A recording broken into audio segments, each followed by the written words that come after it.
இனிமேல் வருவியா கீழே? ஆ வந்தால் என்ன செய்யலாம்?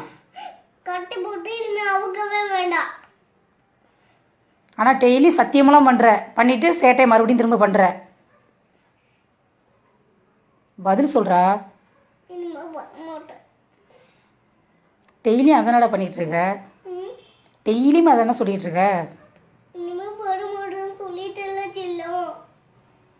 அந்த அடிக்கும் போது மட்டும்தான் அந்த செல்லங்கிற எல்லாம் சொல்கிற. நீ மட்டும்தான் என்னோட செல்லமே. வராண்டாம் ஏன் பக்கத்தில் நீ வர வேண்டாம். நீ அந்த அளவுக்கு நல்ல புள்ள கிடையாது.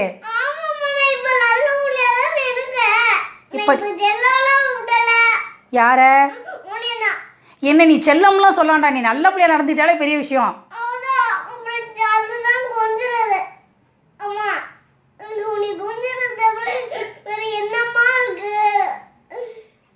இப்போதான்டா பேசுகிற, எல்லாம் இப்போ தான் பேசுகிற.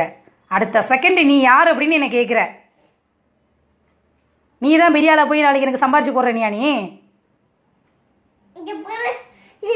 காய கொடு. நீ கோபமா பேசுனா நான் உனக்கு சம்பாரிச்சு தர மாட்டேன். நீ கோபமா அன்பா பேசுனா சம்பாரிச்சு தருவேன். ஓ, அன்பா பேசுனா தான் சம்பாரிச்சு தருவேன், இல்லைன்னா தரமாட்டேன். இதான் எனக்கு தெரியுமேடா உன்னை பற்றி. நீ சம்பாரிச்சலாம் எனக்கு தரமாட்டேன்னு இதில் சத்தியம் வேற பண்ணுற.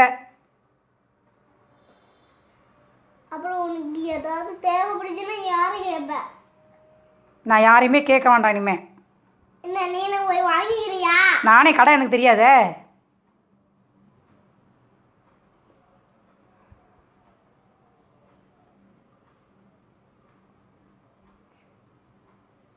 வால் மட்டும்தான் உனக்கு முளைக்கல. வால் முறைச்சுதான் நீ மரத்துல தான் இருந்திருப்ப. அப்புறம் எனக்கு பிடிச்ச கருவாட்டு எங்க போய் வாங்குவ? அங்க தீர்ந்துச்சுன்னா எங்க போய் வாங்குவ? நீ நைஸா பேசிட்டீங்க, வராண்டாங்க போ. அம்மா